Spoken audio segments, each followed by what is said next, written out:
Saudações, estudantes cearenses.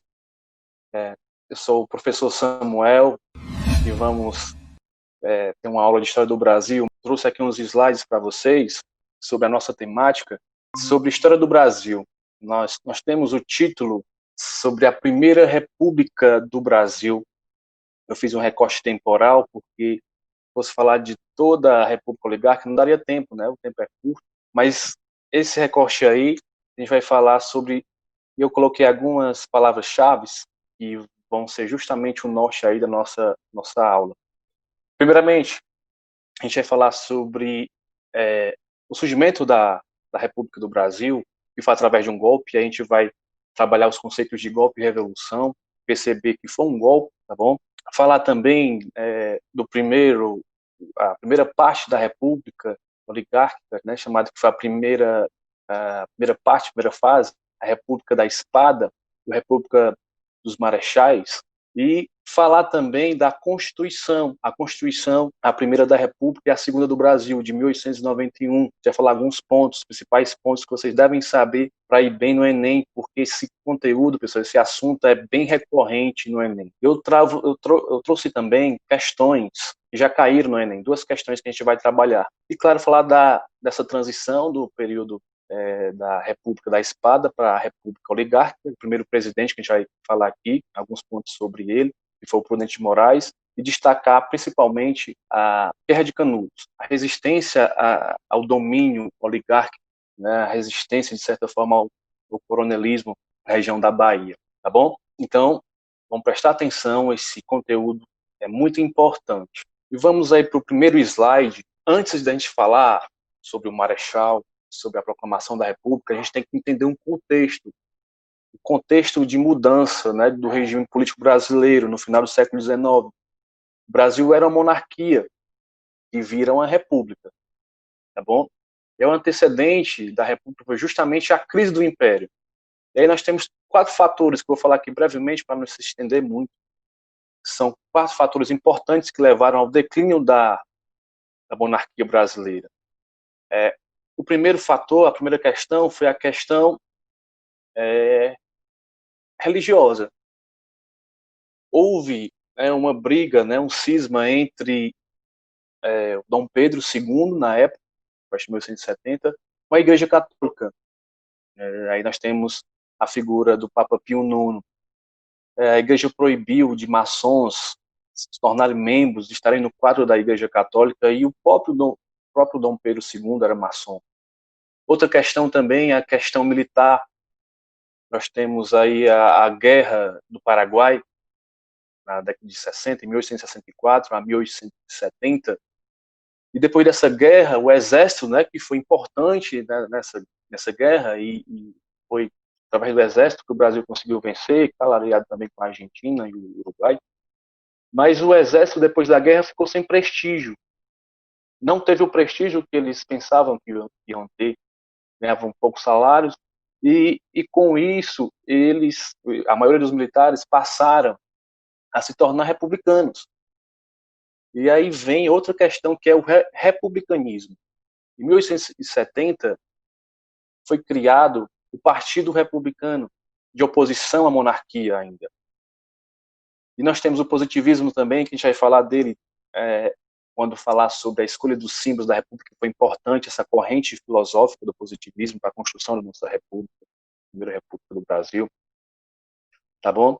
E a última questão, né, que foi a gota d'água para o Império, foi a abolição, a questão abolicionista. Era o último apoio que o Império tinha, o último apoio que era da elite agrária, Dom Pedro II perdeu, justamente lá no dia em que a princesa Isabel ela vai assinar a Lei Áurea. Por quê? A gota d'água? Porque a elite agrária ela precisava da mão de obra e não queria o fim da escravidão. Então, a partir daí, o Império Brasileiro vai desmoronar, declínio. E aí nós temos justamente a proclamação da República, galera, no dia 15 de novembro de 1889. Eu coloquei entre aspas aí, vocês podem ver a proclamação. Proclamação, o que significa isso? O termo. Proclamação, se a gente for olhar no dicionário, significa uma declaração pública e solene. Então, quer dizer, Samuel, que a nossa república ela iniciou como um ato solene, foi mera solenidade? De certa forma, sim. Porque o povão mesmo, a população brasileira, ela ficou a par, ela assistiu bestializada essa proclamação. É uma sugestão de leitura, né? Os Bestializados é o título do livro de um historiador chamado José Murilo de Carvalho. O título completo é Os Bestializados, o Rio de Janeiro e a República que não foi. Ele analisa justamente esse momento aí do Brasil. Por que bestializado, esse termo? Porque o povo ele não sabia o que estava acontecendo. A maioria do povo brasileiro era analfabeto, pessoal. Então, eles não sabiam que era nem república, o conceito de república. E aconteceu um golpe. Aí eu coloco ali, ó, os dois conceitos, golpe e revolução, que eu quero tratar com vocês. E aí trago também outro historiador que analisa isso, que é um historiador norte-americano, chamado Crane Britton. Ele tem uma obra chamada A Anatomia das Revoluções, que ele vai dizer para ter uma diferença entre golpe e revolução, vai ser justamente os protagonistas que vão ser diferentes. No caso da revolução, a revolução é feita pelo povão, pelas camadas populares, pessoas sem privilégios, pessoas que não têm direito, e que, exemplo, são colonos de um território que vão, que tomam poder, que fazem a mudança. Nós temos o exemplo da Revolução Francesa, uma revolução que foi importante, extremamente importante, né, no final do século XVIII, tá bom?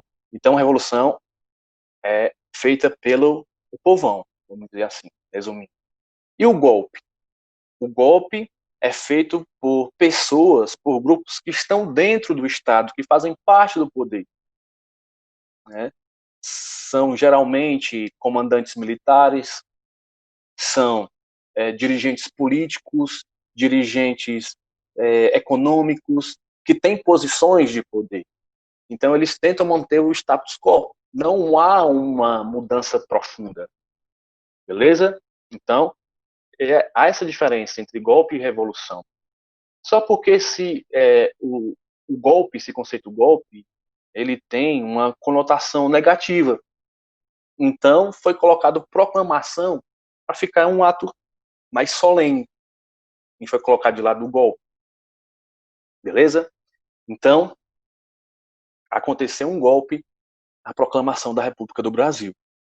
E olha que interessante, o Marechal Deodoro da Fonseca, que era o líder do exército, a alta patente, né, um alagoano, que é o nordestino, e o Marechal, na época, né, a mais alta patente, hoje não existe mais, né, mas existe só em caso de guerra, e ele era amigo íntimo de Dom Pedro II, mas a monarquia não se sustentava mais.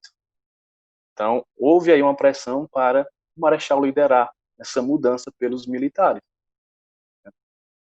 E o que aconteceu com a família real? Como eu coloquei ali, ela foi exilada. O Marechal da Fonseca chega ao poder, né, com os militares e também a elite do Brasil, a elite agrária, cafeicultora, e a família vai para a Europa, inclusive Dom Pedro II morre na França, tá bom? Ele vai morrer na França, longe da sua terra. E aí nós temos, pessoal, o início da primeira fase dessa república, a primeira república, que é a República da Espada, conhecida também como a República dos Coronéis. E ela durou esse período aí, de 1889 até 1894. Tá bom? E aí nós temos os primeiros presidentes, que foi justamente os dois marechais, o Marechal Deodoro da Fonseca e o Marechal Floriano Peixoto. Mas vamos falar sobre o governo do Marechal Deodoro da Fonseca. Vou passar aqui o próximo slide. E nós vamos justamente perceber que no início aí da República era necessário, pessoal, escolher os símbolos dessa República. E isso é interessante que é parte de uma construção de uma identidade nacional. E aí, outra sugestão de leitura, também um livro do historiador José Murilo de Carvalho, é a Formação das Almas, que ele vai tratar justamente isso, a construção dos símbolos da República. E aí foi criado, né, nesse processo, nós temos a criação, né, o surgimento do hino nacional, do brasão da República, né, o brasão das armas, o selo nacional e, claro, a bandeira do Brasil. Eu coloquei aí as três bandeiras, a primeira do Império.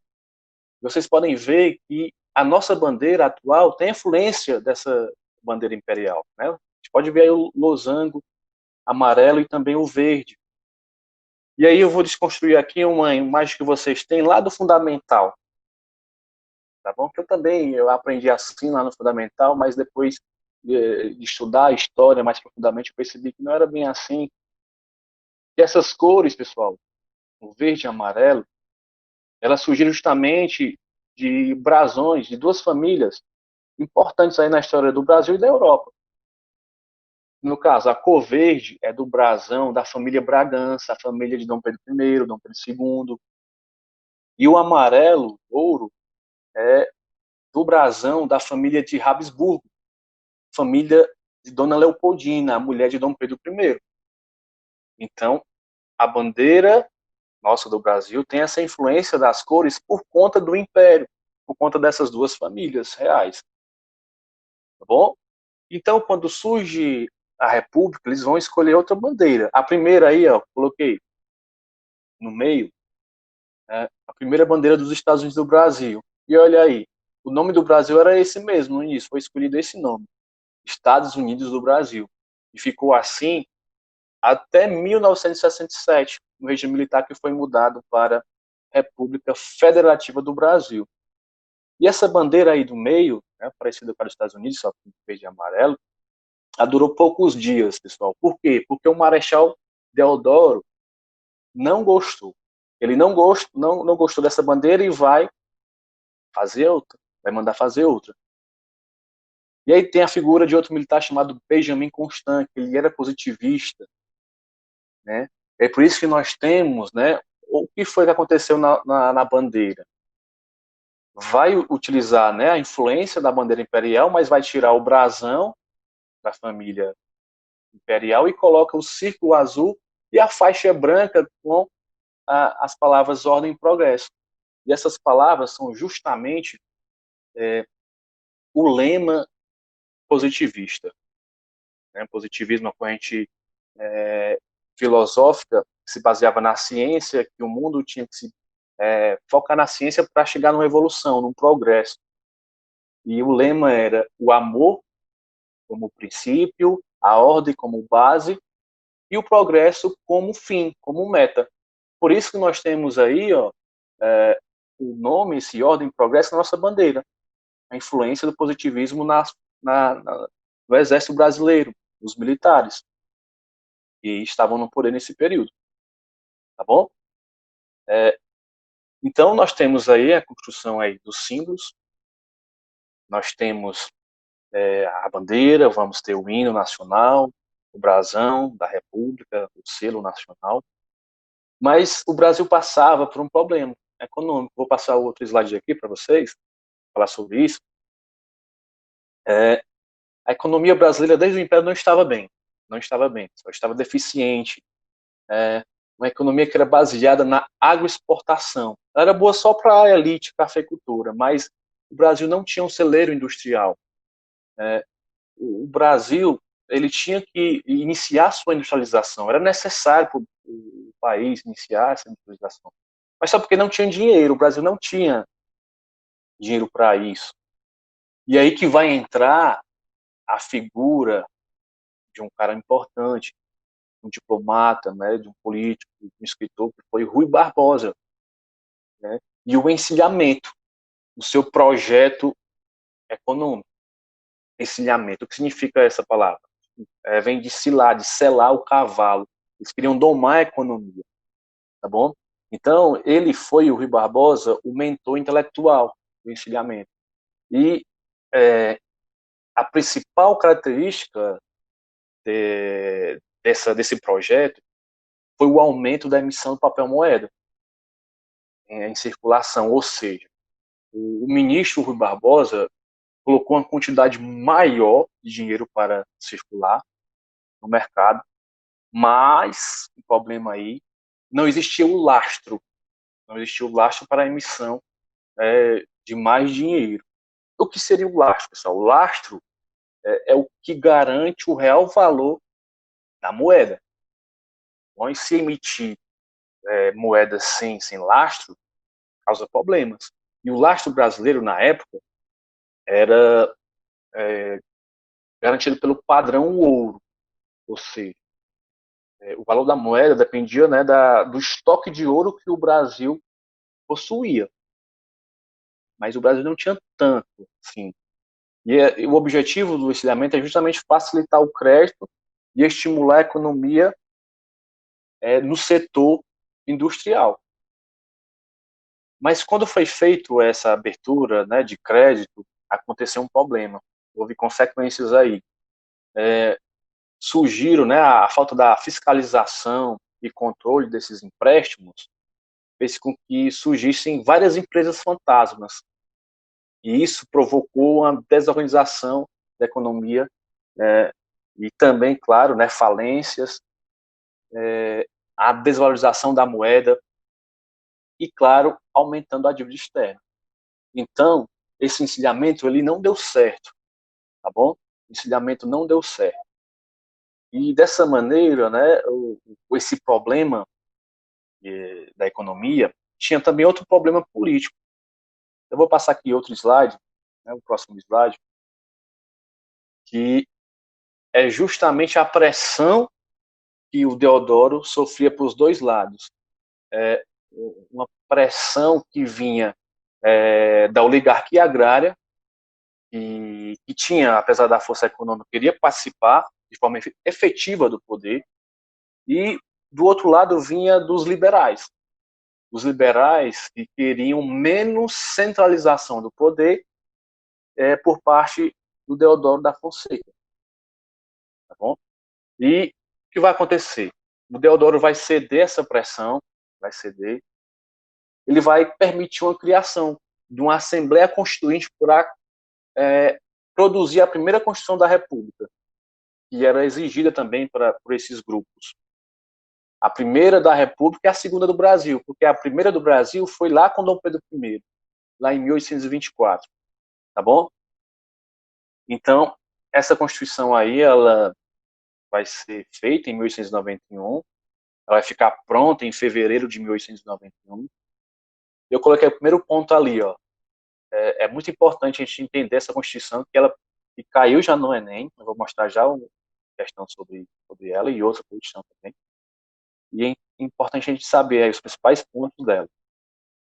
Ela foi promulgada, viu, pessoal? Aí tem a diferença, tá bom? De Constituição promulgada e outorgada. O que é uma Constituição promulgada? Promulgada é uma Constituição democrática, que ela é discutida por uma Assembleia, né, Constituinte, e ela é levada, analisada pelo Poder Judiciário.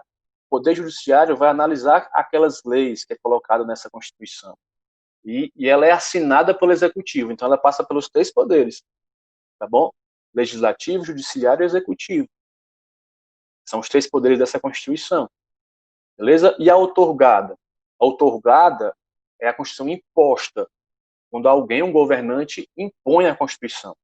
Não é democrática. Aí no Brasil, das 7 Constituições, nós temos 3 outorgadas. Nós temos a de 1824, tá bom? Na época do Império. Nós temos também na Era Vargas, a de 1937, a do Estado Novo. E temos também, no período do regime militar, a de 1967. Essas 3 que foram outorgadas, beleza? E outro ponto importante também em relação ao voto nessa Constituição. Existia, pessoal, foi garantido o voto aberto. Bom, o voto aberto nessa Constituição. Mas esse voto aberto, ele acabava, no caso, gerando o poder das oligarquias. os coronéis, que eu já vou falar mais na frente sobre ele, porque ficava fácil controlar, tá bom? Se sabia quem o cidadão votava, né? O voto era aberto, não era secreto. E quem poderia votar? Só homens. Homens a partir de 21 anos e tinham que ser alfabetizados. Apesar de ter lá universal, não tinha, né, nada de universal, porque as mulheres não votavam e a grande parte também da população que era analfabeta. Tá bom, pessoal? Vocês têm uma ideia, na eleição de 1894, né, do primeiro voto direto, foi eleito o presidente Prudente de Moraes, dos 1 milhão de eleitores, né, que poderiam votar, 1 milhão e pouco, apenas 345 mil votaram, tá bom? Ou seja, a população brasileira nesse período tinha 15 milhões e 400 mil habitantes no Brasil. E 345 votaram. 345 mil votaram. Ou seja, 2% apenas da população. Percebam aí, né, a exclusão que existia dos analfabetos. A nossa atual Constituição, ela garante o voto também dos analfabetos, chamado da Constituição Cidadã. Nesse período aí de 91, 1891, não. Bom, também outro fator importante, colocado aí, garantido na Constituição, era o Estado laico. O Estado laico é justamente a separação entre a Igreja e o Estado e a Igreja. Estado laico, pessoal, não quer dizer Estado ateu. O Estado ateu não permite nenhuma religião. O Estado laico, é o contrário, ele permite, né, a liberdade de culto, e o Estado não tem uma religião oficial, como era antes, na época do Império, na época da monarquia, que era o catolicismo.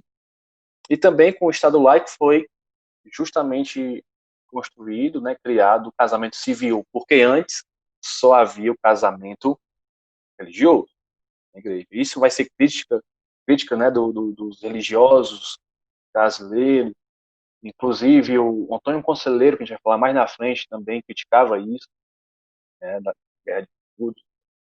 E nós temos também, com essa Constituição, o sistema presidencialista. O presidente ficava por um mandato de 4 anos, e também ela era presidencialista, esse sistema, e federalista. Ou seja, o federalismo, o que é importante a gente também saber o que é o federalismo, pessoal. É o que dá autonomia aos estados, pelo menos na teoria, né, nessa Constituição. Os estados, e na época não tinha um termo governador, era presidentes de estado, tá bom? Se vocês verem em alguma questão, em algum material, o presidente de estado na Primeira República era esse termo mesmo, tá bom? Então fosse governador. E era para existir essa autonomia dos estados, e esses estados tinham a possibilidade de fazer transações financeiras internacionais, né, pedir dinheiro emprestado no exterior, formar suas próprias forças militares, que é a questão da polícia estadual.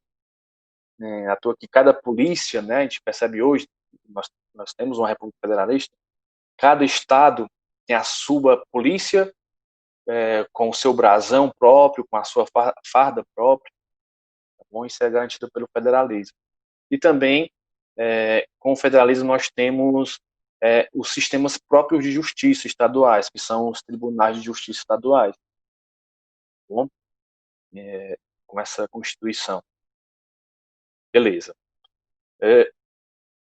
Ela foi promulgada, essa Constituição, em fevereiro de 1891, e após essa promulgação, Deodoro foi eleito, né, de forma indireta. Ele antes era o governo provisório, agora ele se torna realmente presidente do Brasil pelo voto, né, pela Assembleia Constituinte vai eleger ele pelo voto indireto. Porém, no decorrer do tempo desse ano aí, de 1891, o Deodoro ele tenta centralizar o poder. O Deodoro da Fonseca ele tenta até fechar o Congresso e aí cria oposição a ele. Ele não está respeitando a Constituição, garantir a autonomia, o federalismo dos estados. né? E também o vice dele estava se opondo a ele, que era justamente o Floriano Peixoto, o Marechal Floriano Peixoto, que eram os florianistas. E a elite a agrária brasileira passou a apoiar o vice-presidente. E na época, essa Constituição garantia a eleição separada, tá bom? De presidente e vice-presidente. Se votava para presidente, se votava para vice-presidente. Como eles não foram eleitos, né? O que aconteceu? Essa Constituição já tinha uma coisa, que o Floriano Peixoto não respeitou. O que houve com Deodoro? Deodoro ele não aguenta essa pressão, né, dos florianistas, da oposição, e ele vai renunciar. Ele vai renunciar em dezembro de 1891. E o Marechal Floriano Peixoto ele vai tomar posse, só que de maneira ilegal. Tá bom? Ele toma posse de maneira ilegal. Por quê? No artigo 42 da Constituição dizia que garantia, né, no caso, se acontecesse a renúncia, a vacância da presidência, era necessário existir, antes da metade do mandato do presidente, era necessário acontecer uma nova eleição, era para acontecer um novo processo eleitoral, se o presidente não atingisse a metade do mandato, como foi o caso do Deodoro da Fonseca, né, que não durou nem um ano. Mas só porque o Floriano não respeitou, ele não respeitou, né, esse artigo, e ele vai assumir de forma ilegal. Mas antes de a gente falar sobre o Floriano Peixoto, o seu governo, eu trouxe aqui uma questão, aqui no próximo slide, do Enem de 2009, galera. Olha aí, uma questão de 2009 que a gente vai resolver aqui. Vamos acompanhar. A definição de eleitor foi tema de artigos nas Constituições brasileiras de 1891 e de 1934. Diz a Constituição da República dos Estados Unidos do Brasil de 1891. Olha aí, ó, Estados Unidos do Brasil, que eu falei para vocês. Era o nome do Brasil naquele período. O artigo 70 da Constituição de 1891. São eleitores os cidadãos maiores de 21 anos que se alistarem na forma da lei. A Constituição da República dos Estados Unidos do Brasil, de 1934, por sua vez, estabelece que, artigo 180, são eleitores os brasileiros de um e de outro sexo, maiores de 18 anos, que se alistarem na forma da lei. Vamos agora para o comando da questão. Ao se comparar os dois artigos no que diz respeito ao gênero dos eleitores, depreende-se que, atenção, pessoal, está pedindo justamente a respeito do gênero dos eleitores. Vamos para a primeira alternativa. A Constituição de 1934 avançou ao reduzir a idade mínima para votar. Isso aconteceu? Isso foi fato? Sim. Né? Na Constituição de 1891, votava a partir de 21 anos. Na de 34, na era Vargas, já, né, a partir de 18 anos. Mas não é o que pede a questão, não é o que pede o comando da questão. Em relação de respeito ao quê? Ao gênero. Né? A gente tem que ter justamente essa atenção. Então, a alternativa A não é a correta, não está correta. Em relação ao que se pede. B. A Constituição de 1891, ao se referir a cidadãos, refere-se também às mulheres? Não, como a gente viu, quem votava era apenas homens, só os homens. A C. Os textos de ambas as cartas permitiam que qualquer cidadão fosse eleitor? Não. A gente viu, em 91, só homens alfabetizados. Então, boa parte, a maioria da população brasileira não votava. Em 34, as mulheres puderam votar, viu, pessoal? Uma conquista das mulheres, que durou muito tempo, em 37 já teve outra Constituição, né? Agora a ditadura Vargas, era Vargas, mas ficou garantido em 34 o voto das mulheres. Mas só porque os analfabetos também não participavam. Só cidadãos do sexo masculino e feminino acima de 18 anos. Então, também não é a correta a ser. Cadê? O texto da Carta de 1891 já permitiu o voto feminino? Não. Então, só pode ser a E. A Constituição de 1891 considerava eleitores apenas indivíduos do sexo masculino. A alternativa correta, a E. Beleza? Viu aí como é importante a gente dar uma estudada aí nessas constituições? Né? Já caiu no Enem. Então vamos para o próximo slide aí, continuar a falar sobre a República da Espada, que é o governo do segundo presidente, né, o Marechal Floriano Peixoto. Continua esse governo militar. Também um alagoano, um nordestino, lá de Maceió. Ele fica de 1891, né, até 1894. E é nesse governo que vai acontecer a transição para o governo civil. Mas não foi da forma com que a elite agrária queria, que ela pensava. Tá bom, pessoal? O governo, no início do governo Floriano Peixoto, inicialmente, ele teve apoio das oligarquias, né, dos cafeicultores de São Paulo, porque acreditavam que ele ia conduzir essa transição, mas, como eu falei, não foi como eles pensavam. Porque ele continuou centralizando o poder, como Deodoro da Fonseca tinha feito, né, e teve oposições de governadores, né, apesar, houve essa crise econômica, né, que se arrasta desde o fim da monarquia, passa pelo Deodoro da Fonseca e chega a ele também. E ele também é criticado porque ele está lá no poder de forma ilegal, porque era para ter sido convocado novas eleições. Então, até mesmo o exército brasileiro ele vai se rebelar, uma parte dele.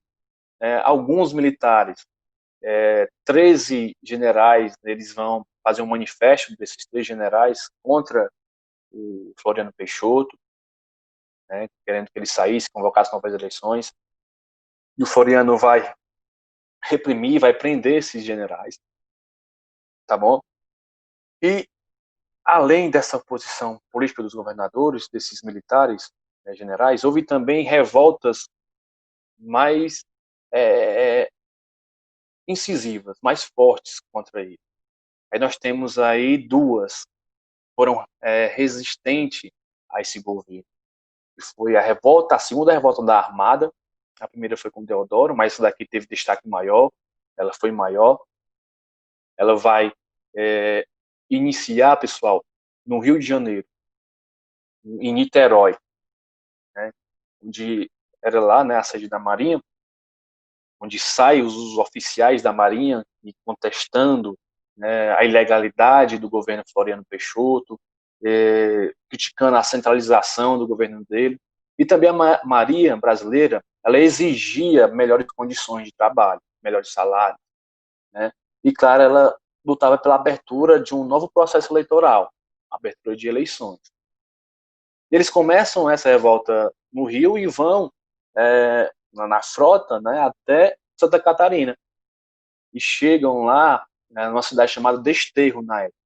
E eles vão ter um auxílio de outros que contestavam o governo Floriano, que são os federalistas do Rio Grande do Sul. Eles vão se unir, eu vou falar também dessa revolta, eles vão se unir contra o Floriano Peixoto, mas ele manda, né, as tropas do governo, né, do exército, para sufocar lá em Santa Catarina, Desterro. E ele consegue, né, o Floriano Peixoto consegue sufocar, reprimir de forma violenta essa revolta da Armada, tá bom? E aí vem o apelido dele, Floriano, né, o Marechal de Ferro, por conduzir, né, por sufocar essas revoltas. Inclusive, Desterro, lá em Santa Catarina, vai passar a se chamar Florianópolis, em homenagem a ele, que é a capital do estado de Santa Catarina. Tá bom? E aí nós temos a revolta federalista, né, que aconteceu no Rio Grande do Sul, e no caso era um grupo, né, um partido político, o Partido Federalista Gaúcho, que criticava o Floriano Peixoto, criticava também a sua centralização. Eles exigiam autonomia dos estados e também esse grupo ele era parlamentarista, ele era contra o presidencialismo, né? esses federalistas também eram conhecidos como os maragatos. E vai começar também aí um conflito entre eles, no Rio Grande do Sul, e vai se estender. O Marechal não consegue acabar com essa revolta, porque ela se estende até Prudente de Moraes, e é com Prudente de Moraes que tem um fim essa revolta. Mas vou falar mais na frente. Então, o Marechal, ele fica até o final do seu mandato, até 1894, ele fica conhecido como Marechal de Ferro, e ele faz a transição, não era como foi esperada pelas oligarquias, mas faz, e passa aí o bastão, a presidência, para o primeiro presidente civil do Brasil, que foi o paulista, lá de Itu, Prudente de Moraes, primeiro presidente civil. Então, vou mostrar aqui outro slide para vocês, que é justamente sobre o governo de Prudente de Moraes. Tá bom? Ele vai ficar no poder de 1894 até 1898. Ele foi o primeiro presidente eleito de forma direta, como falei para vocês, né? Ele foi eleito, né, nessa eleição e votou apenas 2% da população brasileira, mas ele teve 80% dos votos.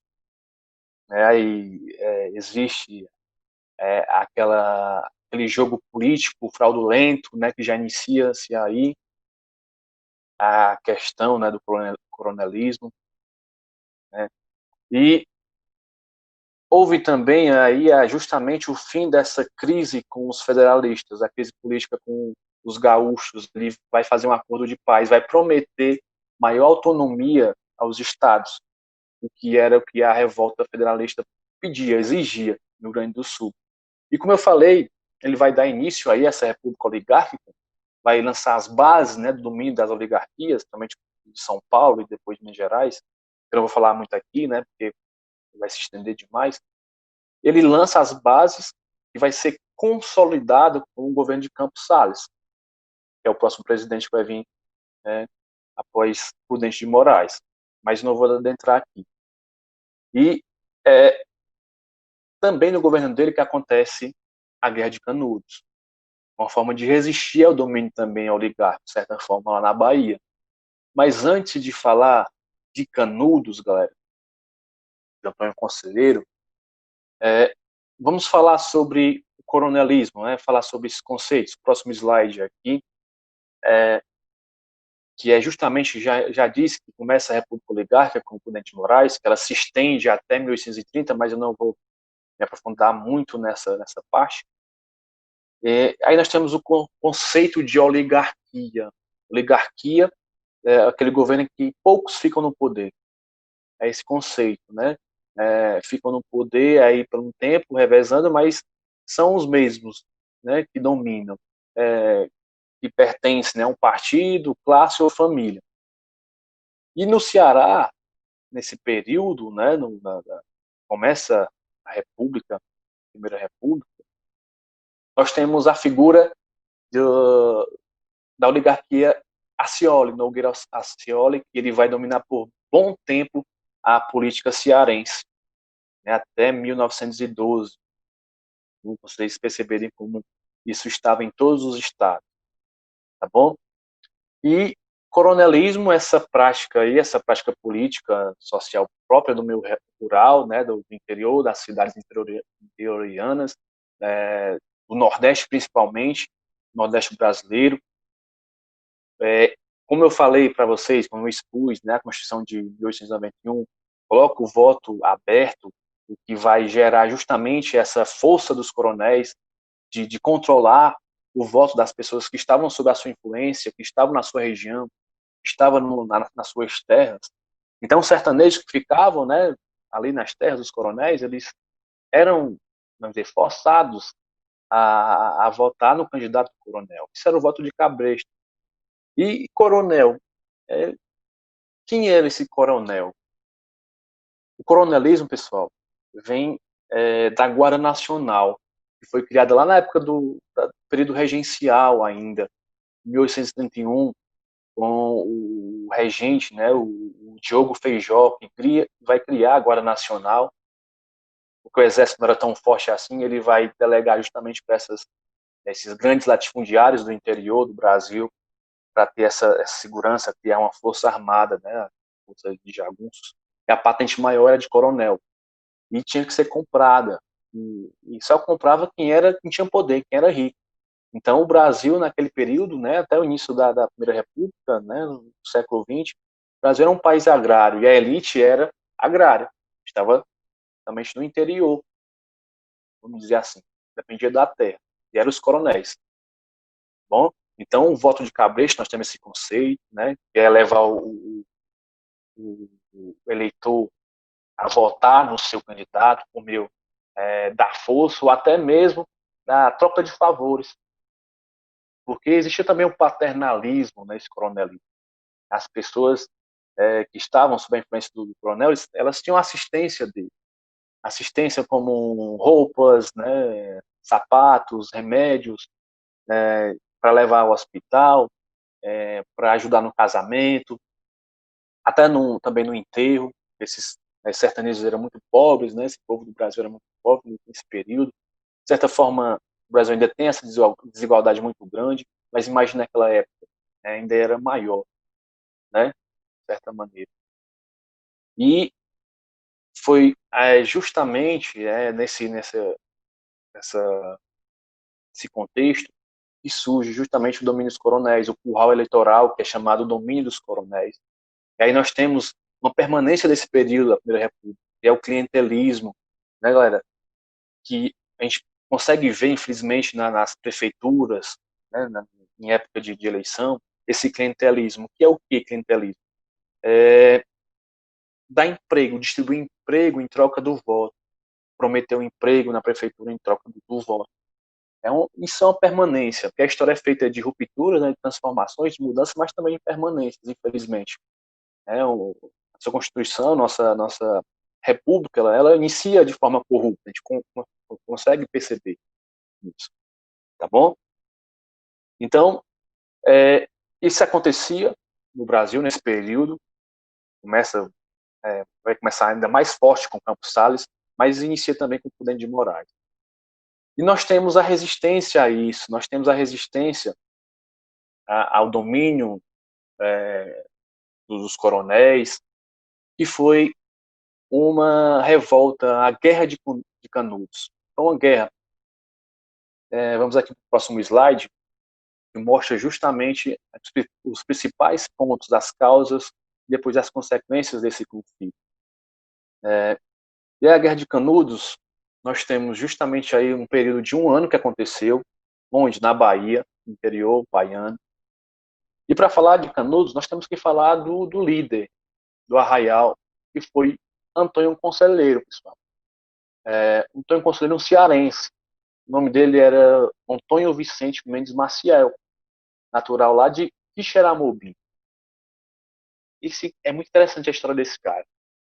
Ele teve várias profissões, ele fez um pouco de tudo na vida, foi caixeiro viajante, foi professor, rábula. O que é rábula? Era um advogado e, na época, mais um advogado sem formação em direito na área. O poder judiciário permitia na época, né? Principalmente na época do Império, isso. E ele, até uma história meio cômica, né? Ele passa por vários é, é, vilas na época, né, do Império, no Ceará. E quando ele chega, inclusive, né, na vila que é a minha cidade, Ipu, né, ele sofre vamos dizer, uma decepção amorosa. A mulher dele vai deixar, ele troca ele por um policial, foge com um policial. E ele fica humilhado, né, ele se sente humilhado com essa história a partir, né, de alguns memorialistas, né, de algumas fontes. E ele foi humilhado e sai a partir daí vagando, peregrinando pelo sertão nordestino. E aí nessas andanças pelo sertão ele tem aí a referência do Padre Biapina, né? O Padre Biapina no século XIX foi importante, né? Um padre que fazia sermões, né? Para o povo carente. né, esse catolicismo popular que ganha força com eles, e o Antônio Conselheiro vai ter essa influência do Padre Biapim, tá bom? E ele passou a pregar também nos sertões, aos sertanejos carentes, né, pobres, explorados pelos coronéis, e ele passa a ter um secto, um conjunto de pessoas que vão passar a seguir Antônio Conselheiro. Ele começa a andar com essas pessoas pelo sertão, né, fazendo ações religiosas e solidárias, como construindo capelas, reformando o muro de cemitério, construindo pontes, construindo barragens. Mas isso, pessoal, acaba que vai incomodar a Igreja Católica, né, porque a Igreja Católica vai começar a perder fiéis para esse beato. Né? O beato é uma pessoa religiosa que não é o padre, né? E a igreja passou a ser incomodada com isso porque também ela perde o poder da palavra. Ela vai ter justamente a perda desse monopólio do discurso, né, da palavra de Deus. Porque o Antônio Conselheiro, ele lia, né, ele tinha a Bíblia, né, e sabia o discurso, né, dos evangelhos, e pregava ao sertanejo, cara. E além dessa oposição da igreja, nós temos também a posição dos coronéis. Por quê? Os sertanejos que passaram a seguir o Antônio Conselheiro, o Bom Jesus, né, que diziam, os coronéis vão perder força de trabalho, vão deixar de trabalhar por esses coronéis, né, esses sertanejos. Isso vai incomodar muito. Então, vão passar a acusar o Antônio Conselheiro de monarquista, e de certa forma ele era, porque ele criticava a República, né, porque ele era um homem religioso e acreditava naquele direito divino de governar, tá bom? E ele também era contra o Estado laico, ele criticava o casamento civil e também era contra os impostos da República. Né? E o que os sertanejos também, eles passaram a contestar, né, os impostos. E na liderança do Antônio Conselheiro isso se fez mais presente. Então, vai começar aí um atrito com a elite agrária daquele período ali, no Nordeste. E o que vai acontecer? Depois de tanto andar, o Antônio Conselheiro ele vai se fixar no interior da Bahia, né, no Arraial de Canudos, que é chamado de Belo Monte, tá bom? E aí vai se construir uma comunidade ali de cerca de 20 a 30 mil pessoas, tá bom? E essa sociedade era uma sociedade religiosa e comunitária, porque aqueles que não podiam trabalhar eram ajudados por aqueles que mais jovens que poderiam, né? Os mais velhos recebiam alimento, né? Recebiam apoio desses mais jovens. Existia também, né, uma alfabetização, tinha uma escola, né, o Antônio Conselheiro ensinava as crianças, né, a ler, as pessoas lá, tá bom? A ter pelo menos uma leitura, né, escrever o nome. Mas como vai começar essa guerra? Né? Aí tem até a foto, né, nesse slide, da, da capela bombardeada aí no final da Guerra de Canudos. E foi justamente para construir essa igreja aí, e essa imagem, né, do acervo Museu da República, lá do Rio de Janeiro, e para construir essa igreja que vai começar o conflito em Canudos, a partir da construção dessa igreja. Por quê? O Tom Conselheiro, ele tinha, né, uma renda, ele plantava, né, existia essa plantação, esse cultivo comunitário, e eles passaram a vender também para as cidades, para as vilas ali da região, e conseguiam dinheiro. Né? E houve, né, a compra de madeira para essa igreja na vila, na época, né, na cidade, inclusive, de Juazeiro da Bahia. E o que aconteceu? Ele comprou, o conselheiro, né, comprou essa madeiras, mas o comerciante ele não entregou. E aí começou uns comentários que o Antônio Conselheiro e os sertanejos iam buscar na amarra essa madeira. E o que justamente o comerciante vai pedir ajuda das autoridades da República. E começa aí o início da guerra. as primeiras expedições, né, foram um total de 4 expedições para a tropa brasileira, né, do exército conseguir dominar e acabar com Canudos. A primeira não deu certo, a segunda também, a terceira também, só na quarta expedição. A gente passa aqui para o próximo slide, tá bom? Que a consequência desse conflito, que é justamente a quarta expedição, tá bom? O próximo slide aí, vou passar aqui para vocês, tá bom?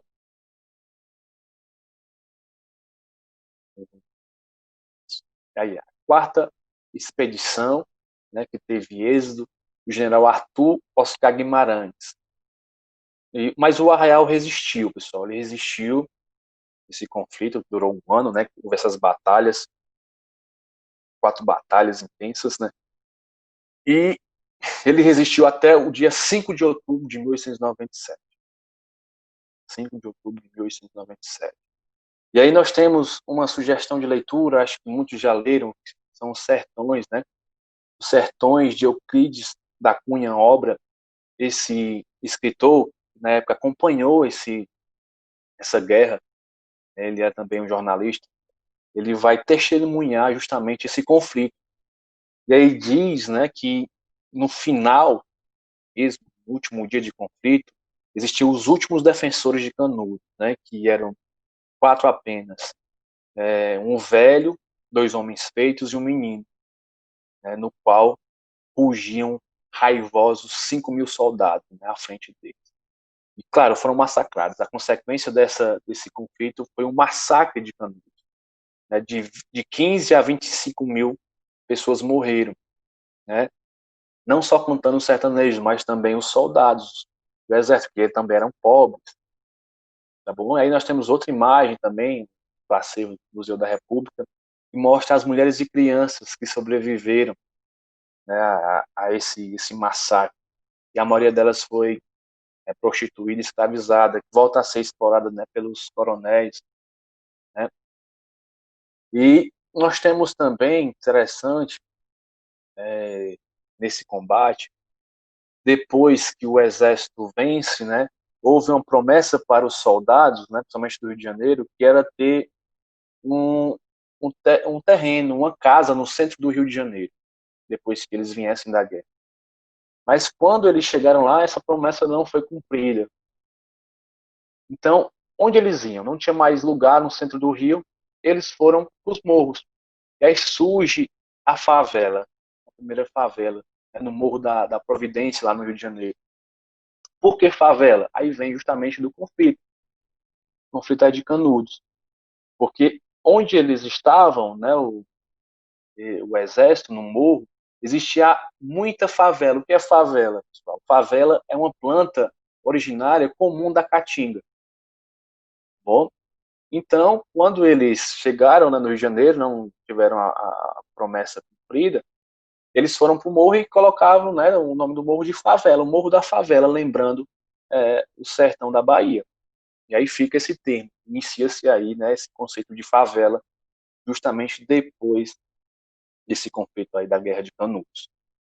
Para vocês terem uma noção, né, que o Brasil foi teve, né, uma história de guerras, né, e tem esses termos, né, revolta, né, conjuração e tudo mais, foi guerra civil, né, brasileiros contra brasileiros. Bom, então a história do Brasil também é marcada por sangue, né, por dominação, mas também por resistência. E o que aconteceu com Antônio Conselheiro? Né, essa figura importante também nessa história. Aí tem o próximo slide que tem a imagem dele, né, a única imagem, a única fotografia do Antônio Conselheiro. Ele morreu, pessoal, antes do fim da guerra. Né? Dizem que ele surgiram complicações de saúde devido a um longo jejum que ele fez, né, como penitência pela guerra, para vencer a guerra. E aí ele morre, né, enterrado, mas depois, né, os soldados, né, da República conseguem, encontram, né, onde ele estava enterrado, vão exumar o corpo, né, desenterrar, e vão cortar a cabeça, decapitar o corpo, vão usar como troféu, mas também vão levar a cabeça para a Bahia para servir de estudos. Aí me lembra também o fato do cangasco, né, com Lampião. Isso já depois, mas o cangasco também inicia ali na Primeira República, mas o Lampião, ele, e o seu bando, foi também decapitado, né, depois de ser fuzilado, aí em 38, e teve também a sua cabeça exposta, né, todo o bando lá que foi pego, tá bom? E nós temos essa prática aí nesse período aí no século XX, né, analisar o fanatismo, o banditismo, pela essa explicação, né, médica, analisar o cérebro, né, desses sujeitos, vamos dizer assim, tá bom? É, então, foi uma guerra que ficou marcada na história do Brasil, uma guerra sanguinolenta, e essa guerra, tá bom? Ela foi tão importante, né, que ainda está hoje no nossa memória. E olha aí, pessoal, as ruínas lá de Canudos, elas estão ainda, elas estão em pé. Ainda existem ruínas de Canudos, só porque elas estão submersas pelas águas de um açude que foi construído lá, açude chamado Cocorobó, construído na década de 60. Alguns dizem também que foi justamente para acabar com a memória de Canudos, é uma forma também de acabar, né, de esquecer. E não foi esquecido, né? A gente serve para a gente lembrar e refletir sobre isso, né? Sobre a violência, né? Sobre o autoritarismo, essa questão de poder, beleza? E é importante que caiu também no Enem, tá bom? Aqui nós temos uma questão do Enem de 2015 e a gente vai resolver aqui, para encerrar, temos dois textos, né, nessa questão. O texto 1, vamos acompanhar. Canudos não se rendeu.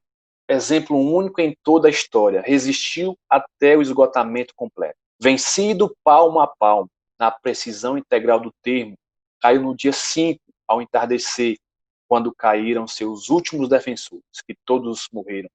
Eram 4 apenas. Um velho, 2 homens feitos e uma criança, na frente dos quais rugiam raivosamente 5.000 soldados. O trecho aí, né, dos sertões que falei para vocês, de Euclides da Cunha, ele presenciou esse fato. O segundo texto. Na trincheira, no centro do reduto, permaneciam 4 fanáticos sobreviventes do extermínio. Era um velho, coxo por ferimento e usando o uniforme da guarda católica.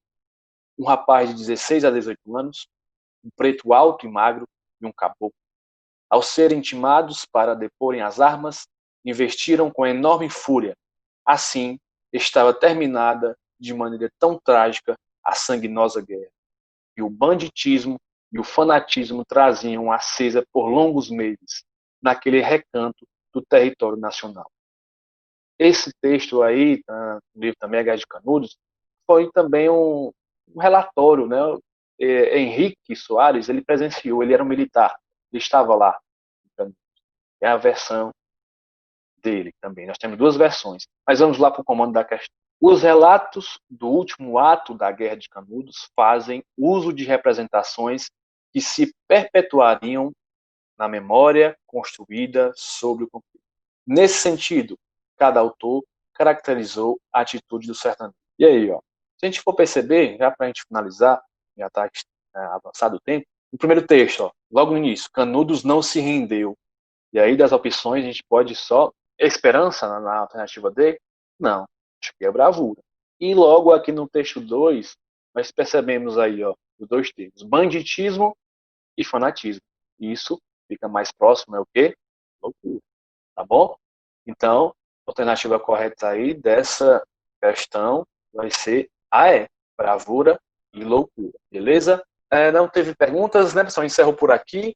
Agradecer mais uma vez a SEDUC, a CODED, SED, a CAD6, por esse projeto. Grato pela oportunidade aqui. Espero que vocês tenham gostado da aula. E, pessoal, estudem, porque a educação é uma ferramenta de transformação social. Pelo estudo, vocês podem mudar a vida de vocês. Um abraço para todos os estudantes cearenses, especial para os meus alunos lá da IP Francisca Melita, tá bom? Se cuidem, fiquem em casa, né? Porque a pandemia é uma coisa séria, tá bom?